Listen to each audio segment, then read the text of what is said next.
Amerika dan Indonesia sedang sama-sama terlilit hutang yang sedang jatuh tempo. Isu Amerika Serikat terancam mengalami gagal bayar atau default kembali menjadi buah bibir publik. Kondisi utang negara Indonesia yang banyak dikhawatirkan oleh masyarakat akhir-akhir ini.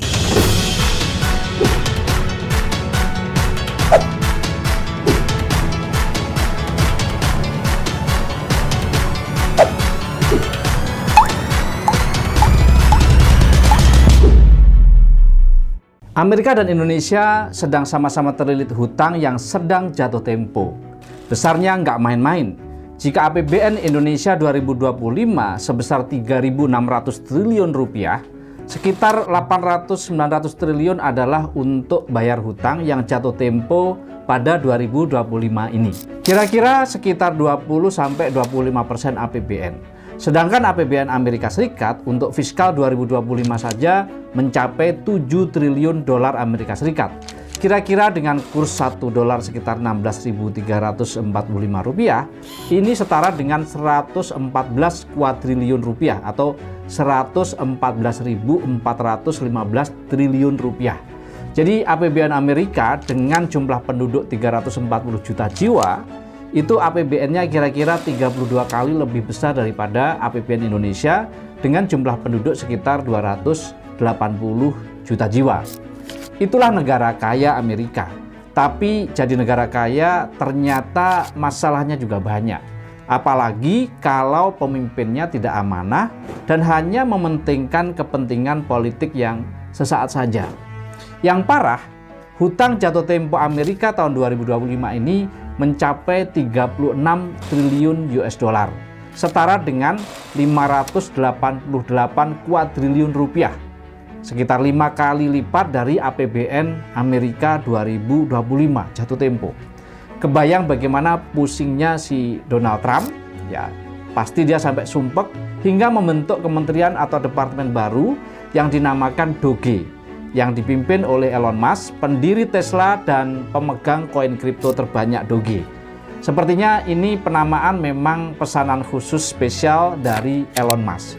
Departemen Doge bukannya mengurus meme koin kripto Doge ya, tapi sebagai Department of Government Efficiency. Tugasnya bukan ngeluarin duit negara atau bikin proyek seperti kebiasaan banyak kementerian di sini, tapi motongin anggaran yang nggak diperlukan untuk mensejahterakan rakyat Amerika. Termasuk kabarnya mau membubarkan USAID, ya lembaga bantuan Amerika untuk negara-negara berkembang dan juga negara miskin, termasuk negara Indonesia. Trump bahkan sampai keluar dari WHO karena sumbangan Amerika ke organisasi kesehatan dunia ini sangatlah besar.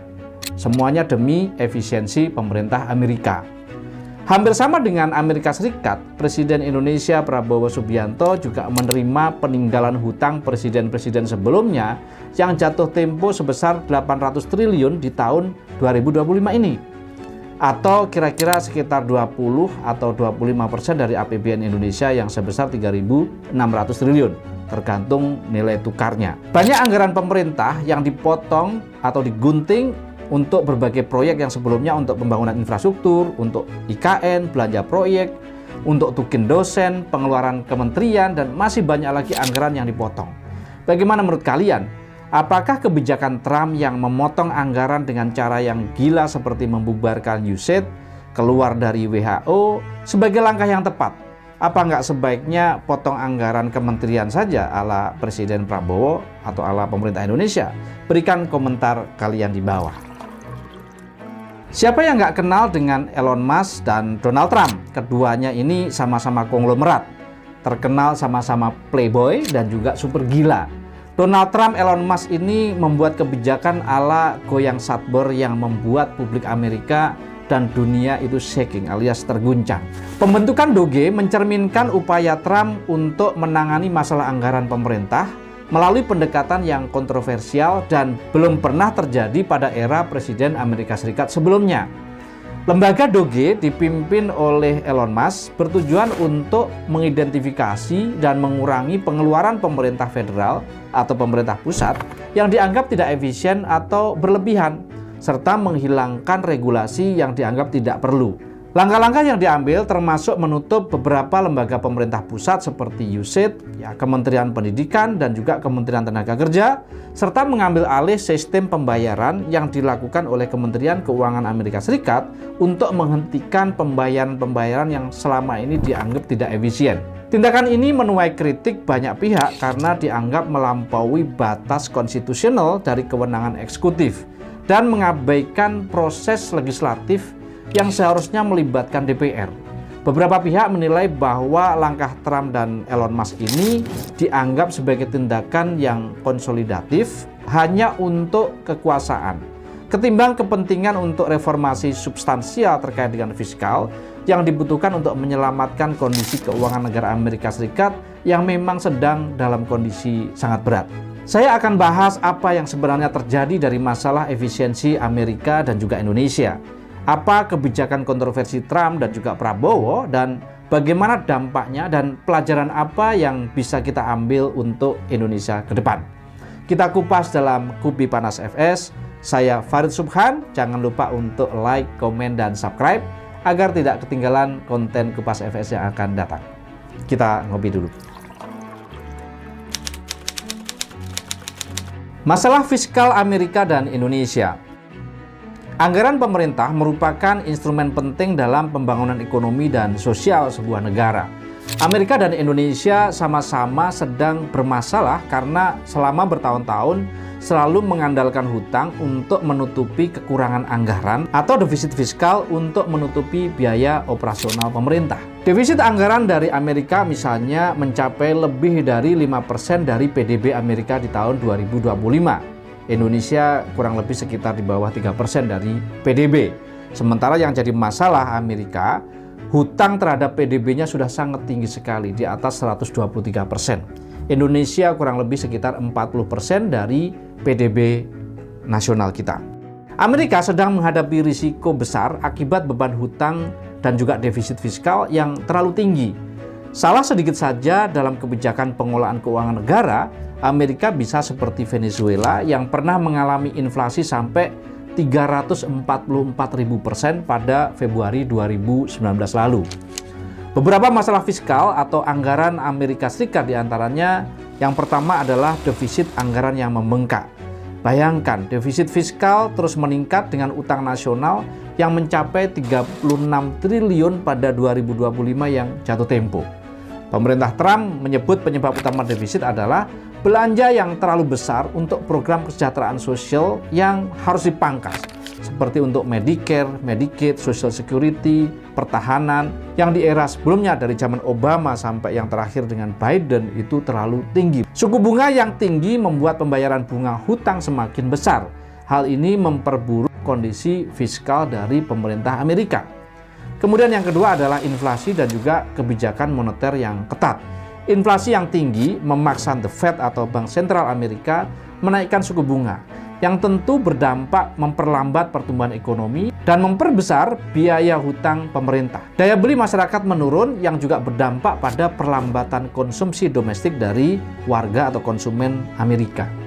Bagaimana masalah fiskal Indonesia? Yang pertama, defisit anggaran dan juga beban hutang.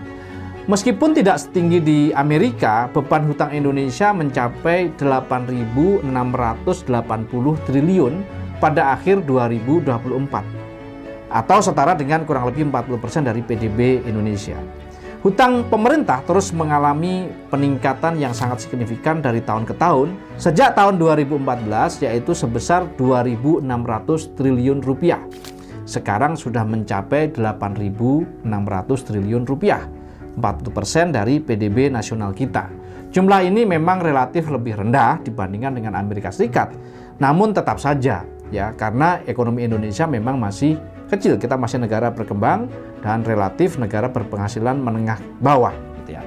Hal ini tentu akan meningkatkan beban pembayaran bunga bagi negara Indonesia dan ini akan mengganggu fiskal negara untuk mendongkrak pertumbuhan ekonomi. Yang kedua adalah ketergantungan pada penerimaan pajak. Penerimaan pajak memang masih rendah dengan rasio pajak terhadap PDB hanya sekitar 10-12% saja. Masalah pajak ini tapi kita harus hati-hati. Kita bukanlah negara maju yang berpendapatan tinggi, peningkatan beban pajak akan menekan produktivitas masyarakat dan akan menekan produktivitas atau menekan pertumbuhan ekonomi Indonesia. Kemudian belanja infrastruktur dan subsidi. Pembangunan infrastruktur yang masif dan tidak diimbangi dengan produktivitas hasil infrastruktur, hal ini mengakibatkan biaya yang membengkak dan menjadi beban bagi pemerintah. Sumber energi yaitu BBM dan listrik tetap menjadi beban besar bagi anggaran negara, terutama saat harga minyak dunia sedang naik. Jadi baik Amerika maupun Indonesia sama-sama memiliki risiko fiskal yang tergolong tinggi. Namun memang ketahanan ekonomi Indonesia itu lebih baik daripada Amerika karena utang Amerika sudah terlalu ketinggian. Namun ingat, Indonesia ini sekali lagi masih negara yang berpendapatan menengah ke bawah. Jadi kita harus lebih agresif untuk insentif fiskal yang mendorong pertumbuhan ekonomi Indonesia. Kontroversi kebijakan Doge Trump. Elon Musk telah diangkat menjadi menteri atau administrator Doge. Peran ini sebenarnya terlalu kecil bagi Elon Musk. Direktur pertama USDS nama Doge sebelumnya, Mike Dickerson, bahkan bercanda di LinkedIn. Saya ingin mengucapkan selamat kepada Elon Musk karena dipromosikan ke pekerjaan yang lama saya. Musk memang penggemar meme koin kripto Doge. Makanya dia bisa mempengaruhi Trump untuk membuat departemen Doge di Gedung Putih untuk memuaskan Elon Musk. Departemen Efisiensi Pemerintah Amerika Doge telah menerapkan beberapa kebijakan yang kontroversial yang menimbulkan perdebatan di kalangan publik dan pemerintah Amerika, bahkan dunia. Elon Musk langsung membatalkan setidaknya 104 kontrak pemerintah dan melakukan penghematan hingga $1 miliar di beberapa kementerian di awal dia memimpin departemen itu. Elon Musk menutup beberapa lembaga pemerintah. Doge menargetkan penutupan beberapa lembaga federal, pemerintah pusat, yang dianggap tidak efisien dan tidak perlu. Langkah ini menimbulkan kekhawatiran tentang hilangnya layanan publik yang penting dan dampak terhadap masyarakat yang bergantung pada layanan tersebut. Misalnya Kementerian Pendidikan yang lemah perannya dalam peningkatan mutu pendidikan. Kementerian Tenaga Kerja yang dianggap tidak menyediakan lapangan kerja, dan lain-lain. Ini berbeda dengan Indonesia yang justru menambah kementerian tetapi anggarannya dipotong. Doge berupaya menyederhanakan proses birokrasi dengan mengurangi regulasi yang dianggap menghambat efisiensi. Namun kritik muncul karena beberapa regulasi yang dihapus itu dianggap penting untuk perlindungan konsumen, lingkungan, dan juga pelindungan hak-hak pekerja di Amerika dan juga mereka yang berhubungan dengan Amerika. Privatisasi layanan publik. Salah satu kebijakan yang diusulkan adalah privatisasi beberapa layanan publik untuk meningkatkan efisiensi dan mengurangi pengeluaran pemerintah. Memang salah satu efisiensi pemerintah adalah mengurangi keterlibatan pemerintah pada urusan masyarakat yang memang masyarakat sudah bisa mengurus sendiri, sehingga pemerintah tidak perlu mengurusnya.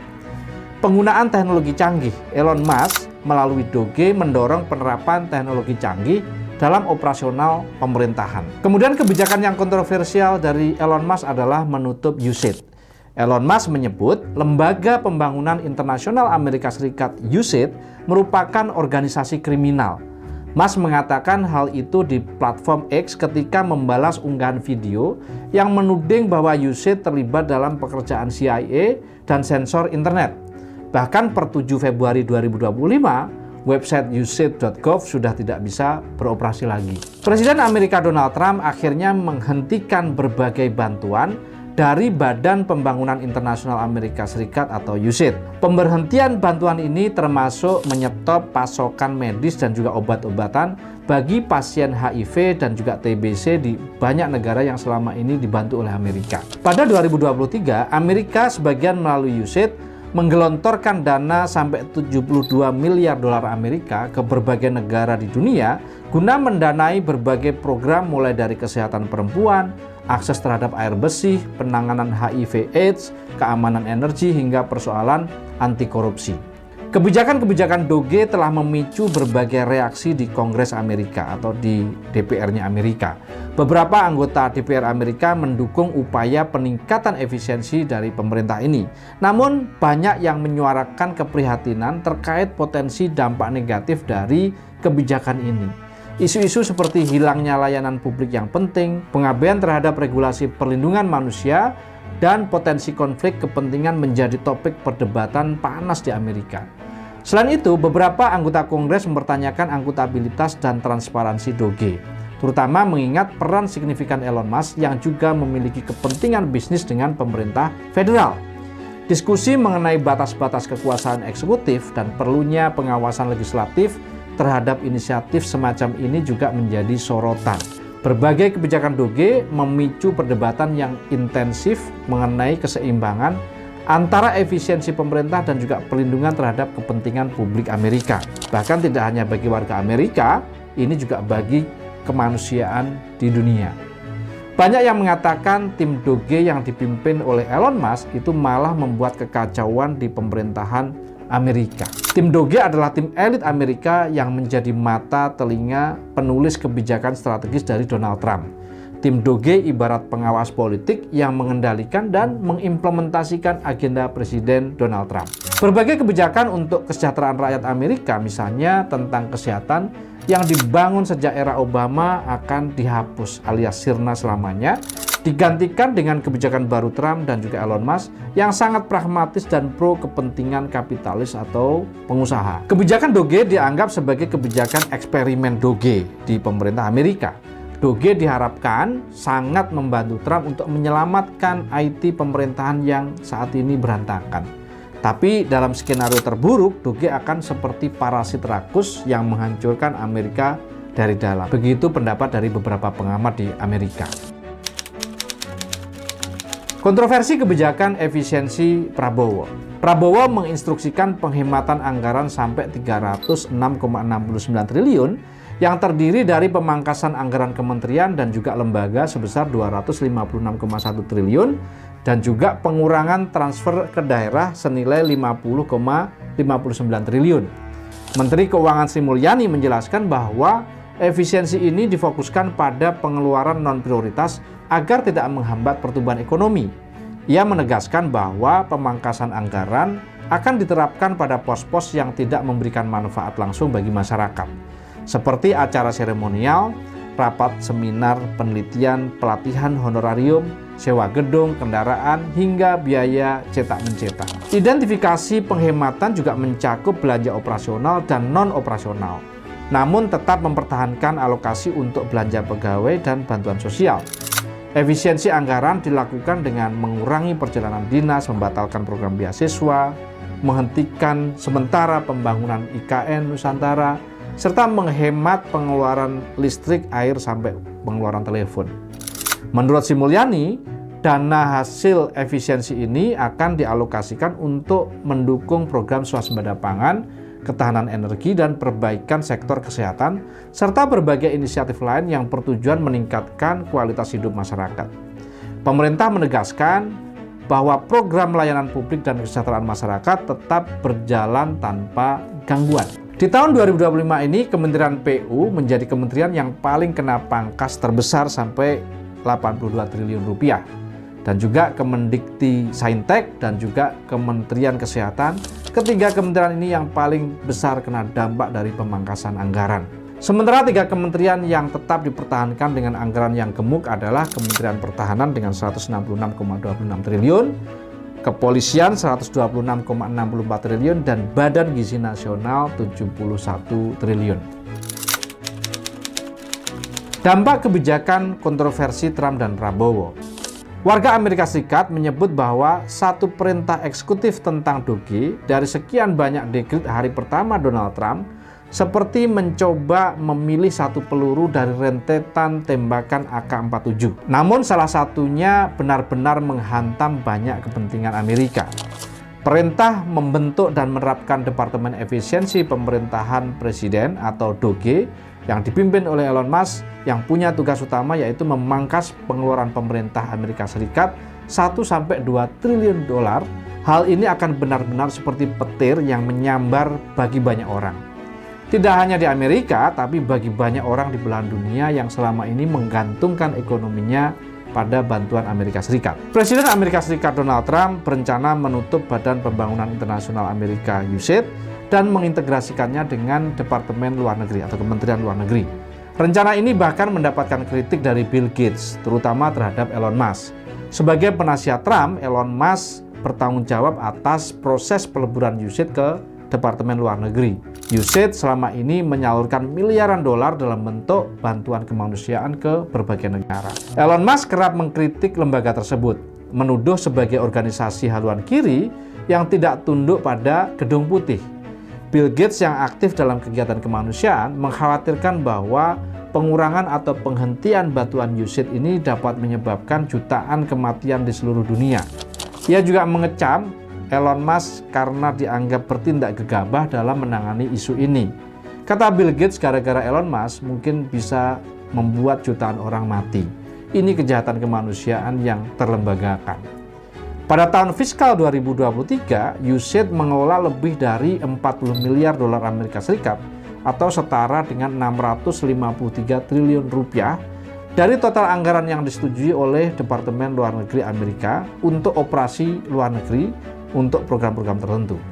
Indonesia termasuk salah satu penerima bantuan USAID. Selama 20 tahun terakhir, menurut Kedutaan Besar Amerika Serikat di Indonesia, USAID telah menggelontorkan dana sekitar 5 miliar US dollar atau sekitar 80 triliun untuk program-program kemanusiaan yang menggandeng sejumlah LSM di Indonesia. Pada tahun 2023, USAID menyalurkan 153 juta dolar Amerika Serikat atau setara dengan 2,5 triliun untuk berbagai macam proyek. Akibat dari dihentikannya bantuan USAID, Indonesia juga akan kesulitan menangani masalah HIV/AIDS. Kebutuhan biaya program penanggulangan HIV di seluruh Indonesia setiap tahunnya mencapai 4,8 triliun, hampir 5 triliun rupiah. Dan sejak 2020, sebanyak 41% program penanganan HIV/AIDS itu berasal dari dana global seperti USAID. Jadi untuk kalian yang kira-kira berisiko kena HIV/AIDS harus bayar obat yang super mahal sendiri.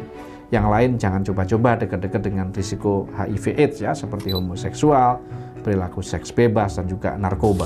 Jadi semua ini bertujuan untuk menekan pengeluaran dari keterbatasan fiskal pemerintah Amerika akibat beban hutang yang jatuh tempo.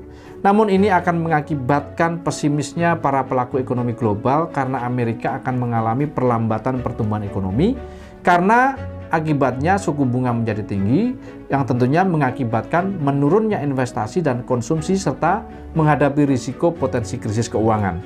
Ini apabila resep Doge tetap gagal dan pemerintah akan gagal mengelola hutangnya, defisit tetap tinggi dan risiko gagal bayar juga meningkat.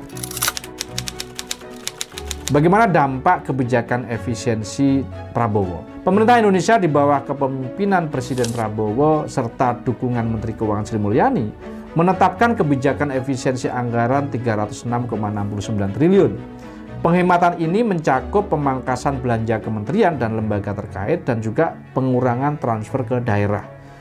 Tentu ada positifnya, akan terjadi stabilitas keuangan yang lebih baik karena kita tidak dianggap default, tidak mampu membayar hutang. Tapi kita harus hati-hati.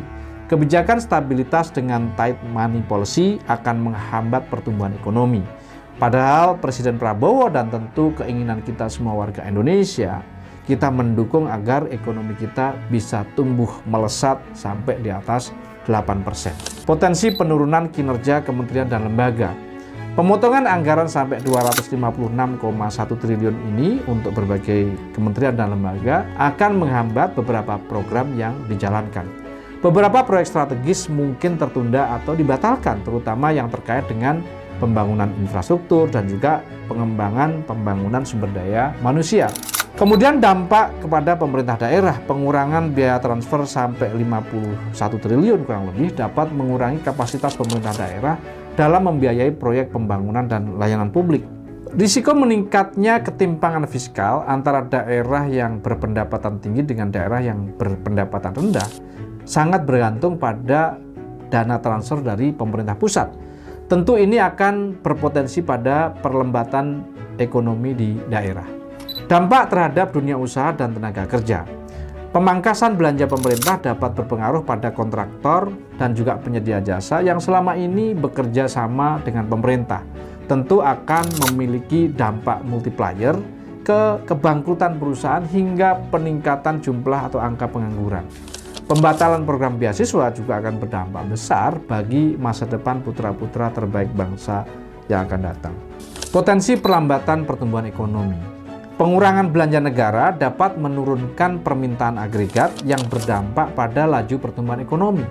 Jika pemotongan dilakukan di sektor pembangunan infrastruktur, maka investasi swasta dan proyek-proyek baru akan dapat melambat. Dampak pada inflasi dan daya beli. Jika pemotongan anggaran mempengaruhi subsidi yang bisa berdampak pada peningkatan harga dan penurunan daya beli masyarakat, maka efeknya akan lebih terasa bagi masyarakat kelas menengah bawah yang bergantung sekali pada program-program pemerintah. Kemudian penurunan permintaan di sektor tertentu.